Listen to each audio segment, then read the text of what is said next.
Hello, everyone. Welcome to another Flower Power Live. Let me get adjusted here.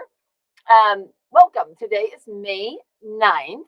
And last week, I was so excited to share my show about violet. I told you I was waiting forever for violets when I found out that they were the plant or the herb of the year, that I completely forgot that I had already chosen a plant or chosen a card to use as part of the show because Beltane, this uh, celebration that's part of the Celtic tradition, halfway between the spring equinox and the summer solstice, it just happened last week. And so my Beltane show is going to be happening today instead. Now, I don't really celebrate these Celtic festivals, but I do like to mark these midpoints in the seasons. I think it's just a kind of a nice way to just stop and reconnect with nature.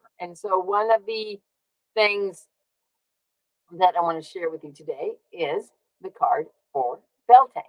So, I'm Allison from the Well Cultivated Life, and thank you so much for joining me here for another Flower Power Live. I love sharing all this plant wisdom with you.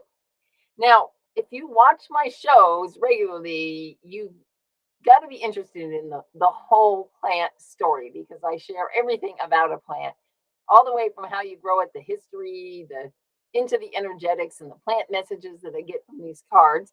And sometimes I'll have a plant that I know is growing in season or it's looking good, it's in my garden for some reason attracted me. And so I will intentionally choose that plant and then I'll look for a card to go with it. But in this case, the Wheel of the Year is a series of cards that I drew at the winter solstice to come back to and revisit for the entire year. And the funny thing is that this particular card and plant that goes with it is the exact same card that I drew last year for Beltane. And so we will be revisiting mint this year. Now, the mint family is very large and it contains a lot of these plants that we know and love, all of the aromatic herbs, culinary herbs, sage and even lavender and thyme, as well as all of the things that we think of as mints. But most of us are pretty familiar, or I've done a show on those already. So I thought what I would do today is I would share with you this plant in the mint family that I have basically just been in love with the last couple of weeks. And that plant is this right here, the purple dead nettle. Now, if you were on the Herbally Inspired Kitchen Challenge, you probably saw me talk a little bit about this on one of the days. And so just to do something a little different, purple dead nettle is our plant of the day.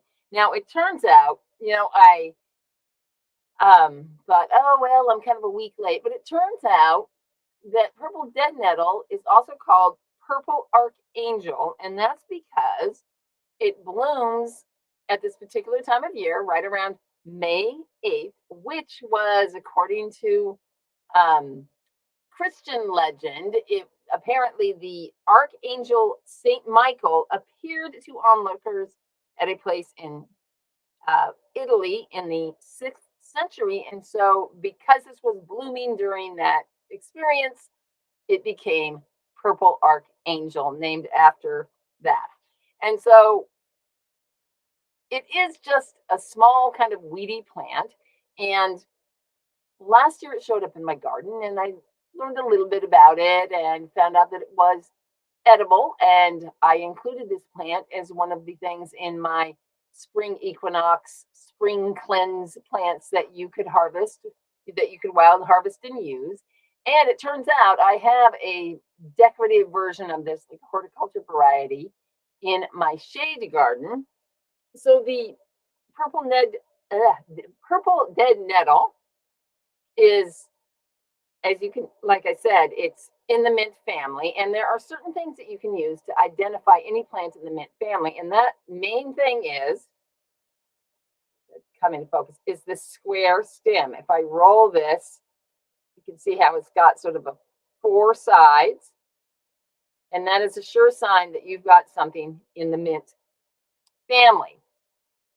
Now, there's a lot of reasons why you might want to allow this weed to come into your yard. And one of those reasons is that it is a lovely early spring bloomer for different pollinators. And in my garden, the bumblebees really like it. And I saw a honeybee. It went to the dandelion next to the purple dead nettle. So I don't know. Maybe it's more a bumblebee plant than it is a honeybee plant. Either way, it looks very nice blooming out in the garden, and it does have a lot of health benefits. It's got the vitamin C, K, and A, as well as iron and some other nutrients. And again, these are a lot of the nutrients that have been somewhat depleted in our bodies over the winter. And so traditionally, these plants were eaten in spring to help sort of bring a lot of these nutrients back into our bodies. And one of the nice things about it is it's relatively easy to identify between the square stem and the purple flower and the kind of purplish colored leaf on the top part of it. And it doesn't have any dangerous kind of lookalikes like a lot of plants can have. It does have, and here's the, this is the horticultural variety. It's got bigger flowers and it's got this kind of white variegated leaf on it. So if you're mostly into growing a garden for, a perennial garden or flower gardens, you might consider this early blooming, white leaves on it, and that looks really nice as sort of a ground cover in the garden. The one plant that you can confuse it with, now these are both purple dead nettle here.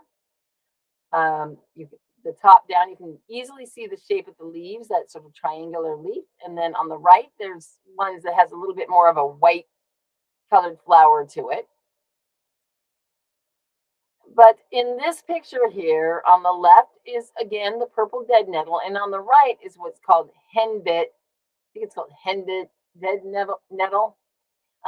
Most people just call it Henbit. But this is a cousin, and it does have a very different shaped leaf to it. It's got a more of a kidney shaped leaf, has a similar kind of flower on it. So some people do mistake these for each other, but in general, they have the same sort of properties. And so they're really, if you did accidentally harvest that instead, you wouldn't have to worry. It's not dangerous or anything like that. And here's just another beautiful picture of the purple dead nettle. Although I prefer the live version, I'll put this right here so we'll have it in our picture for the rest of the show. And so the nutritional value is one thing, but also it has, of course, some medicinal properties, and it's an antihistamine, anti-inflammatory, antimicrobial, astringent, immunostimulating, nutritive, and styptic, which means it helps to stop bleeding. And it's both warming and drying. So these properties, many of these properties make it very helpful with seasonal allergies, especially, of course, the antihistamine, which helps to reduce our allergic reactions to things. Histamines are the chemical that causes an allergic reaction. And part of the reason why it does that is because it has a compound, it's a flavonoid called quercetin. And this is found in a lot of other plants as well, especially the regular stinging nettle. And stinging nettle is not in the mint family, though. It's different. And so these can be used for not only the allergies, but any other kind of inflammatory type of conditions, such as rheumatism, like arthritic. And a lot of people will just drink this as a tea during allergy season. However, one thing I read said that it is a mild laxative. So you may or may not want to drink too much of it, because depending on your body, right? And so the other thing that's really cool is that it makes these different ingredients make it an excellent ingredient for doing an infused oil that can be made into a salve. And according to the nerdy farm wife, you can have it by itself, or you can mix it with other herbs to create a um, for a first aid oil. You would add calendula, plantain, and yarrow. And then if you wanted more of like a sore muscle oil, you could add arnica and comfrey together. Now, I always make my oils single herb per oil. And then I would mix those together when it was time to make the salve. Now, speaking of salves and making those, if you're watching this at the week that it's being published or going live, I am offering a workshop coming up called Herbal Concoctions that is going to be happening this Saturday, the 14th, and also on June 11th. It's a two-part workshop. And so I will put the link down below this video if you're interested in learning how to make those oils and other types of herbal extracts. Now, I did not find a flower essence for this, which is kind of surprising because it's a very prominent flower. There was a white dead nettle flower essence, but I did come across a kind of cool article on the magical uses of dead nettle, which really corresponds. It's the same as the kind of energetic level of the plant as well. So the dead nettle lore and use by Patty Wigington says, purple dead nettle is associated with happiness and cheerfulness. You'll also notice that it can grow just about anywhere, even when the soil is of poor quality, which brings to mind a certain amount of determination and tenacity. Now, I don't know if I like my garden being called having poor soil, but for whatever reason, dead nettle decided to grow in there. And she also goes on to say that it has several uses. If you're feeling a bit blue, need a little uplifting, it's also helpful if you need a little extra willpower during a more challenging time period or situation that you're going through. And it does this by bringing together some more stability and grounding, which can help to improve your entire health of like your soul, whole spirit overall. Now, like I said, the Oracle card is the card for Beltane for this cross quarter time of the year. And it is the Herb Crafter's Tarot. Let's see here. And the plant itself is mint, and they're just talking about in general, the mint species in general. And mint is the 4 of water, which represents borders, limits, and structures. And so this card is saying, pay attention to kind of how external factors are affecting our personal journey. So if you've been watching my show for a while, you know that the Wheel of the Year includes a card of the year. And the card of our year is hemlock, or plant of the year is hemlock. And hemlock also was talking about structures, examining them, deciding whether you need more or you need to get rid of some that are limiting, and just kind of taking a look at that overall. But the message here from mint is a little bit different than what hemlock is telling us. Now, the image on the card shows this table out in a garden with mint growing all around, and there's a pitcher filled with mint-flavored water and glasses, and looking as though they're waiting for some people to come into the space and relax and enjoy themselves. And around the outside of the garden, it's kind of wild and woodsy. And so the words on the card are: take time to refresh your spirit, prevent plenty from becoming too much, quench your thirst with gratitude.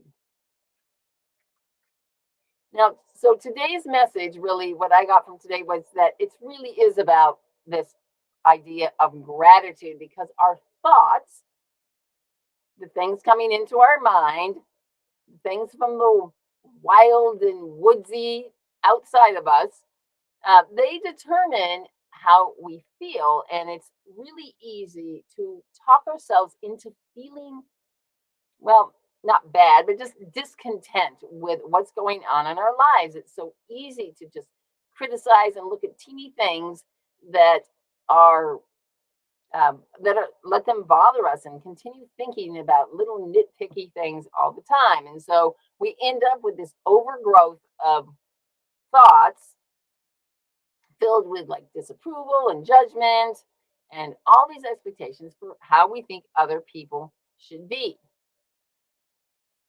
Now, the plants in the mint family are very aggressive growers. And so they, just like these thoughts that we can build up, they can really take over our terrain if we're not keeping them properly pruned and harvested, just like the apple mint in my garden as well. It's kind of out of control. But so, in order to keep things in a contained fashion, we really need to do this with a conscious effort, right? This kind of comes back to these barriers and that we need to put up, or boundaries in the case of our mind, like not letting things in that we know are just going to kind of grow and overtake our thoughts or our garden. So this week, the card also says that it suggests for us to notice and appreciate the blessings in your life. Do not take them for granted. Build a foundation for emotional stability with a gratitude practice. And I was recently listening to a talk from someone, and they were talking about having to, like, well, we want to get these thoughts out of our mind, but then what do we do? Just like when we take an unwanted plant or weed out of our garden, now we've got this bare patch of soil. We need to put something in that we want to have grow and thrive. What are we going to plant there? And so by having this gratitude practice, what it does is it gets us in the state of having these sort of thankful thoughts. And then when we realize we're thinking something we don't want to, we immediately know we already have a grateful thought that we can replace it with. We're not leaving our, we're not spending all this time getting rid of it. We just simply replace it with something better. And so by doing this regularly, we can have more, we draw on our like seed bank of positive thoughts, and just create more contentment in general in our lives. So that is our message from, well, Mint and our friend, the purple dead nettle, which isn't actually that minty, just so you know. And so thank you so much for joining me tonight. If you're interested in the Herbal Concoctions Workshop, again, check that out. I'll be making some purple dead nettle salve, not salve, oil, and showing you how to do that. So thanks everybody for joining me, and I'll see you next week. Take care.